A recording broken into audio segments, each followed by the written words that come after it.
LDFിന്റെ നയമല്ല UDFിന്റെ. ഇപ്പോൾ സംസ്ഥാന പൊതുവിദ്യാഭ്യാസ മന്ത്രി പറയുന്നത് കേരളം PM-3 പദ്ധതിയിൽ നിന്ന് ഫണ്ട് വാങ്ങിയെന്നാണ്. കേരളം ഈ പദ്ധതി ഇതുവരെ ആരംഭിച്ചിട്ടില്ല. അതുകൊണ്ട് ഒരു നയാ പൈസ പോലും ഇതിനായി വാങ്ങിയിട്ടില്ല. എന്നാൽ ധാരണാപത്രം ഒപ്പിട്ട ആദ്യഘട്ടത്തിന് ശേഷം BJP സർക്കാരിന്റെ കാര്യവൽക്കരണ നിർദ്ദേശങ്ങൾ അടങ്ങിയ ദേശീയ വിദ്യാഭ്യാസ നയം അടിച്ചേൽപ്പിക്കുമെന്ന് കണ്ടപ്പോൾ സംസ്ഥാന മന്ത്രിസഭ ധാരണാപത്രം മരവിപ്പിക്കാൻ തീരുമാനിച്ചു. ഇക്കാര്യം പൊതുവിദ്യാഭ്യാസ മന്ത്രി കേന്ദ്രമന്ത്രിയെ നേരിട്ടും വകുപ്പ് സെക്രട്ടറി രേഖാമൂലവും അറിയിച്ചിട്ടുണ്ട്.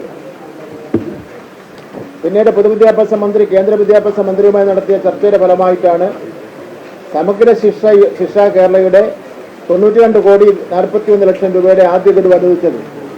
ഇത് PM-3 ഫണ്ട് അല്ല.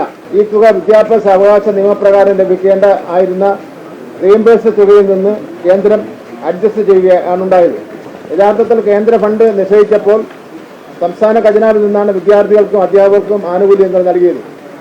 ഇതാണ് സത്യമെന്നിരിക്കെ ആടിനെ പട്ടിയാക്കുന്ന രീതിയിൽ തൊടു ന്യായങ്ങൾ പറഞ്ഞ് PM-3 പദ്ധതിയുമായി മുന്നോട്ട് പോകുവാൻ UDF സർക്കാർ ശ്രമിക്കുകയാണ്. പ്രതിപക്ഷത്തിരിക്കുമ്പോൾ ഒരു നയവും ഭരണപക്ഷത്തിരിക്കുമ്പോൾ മറ്റൊരു നയവുമാണ് ഇവർ സ്വീകരിക്കുന്നത്.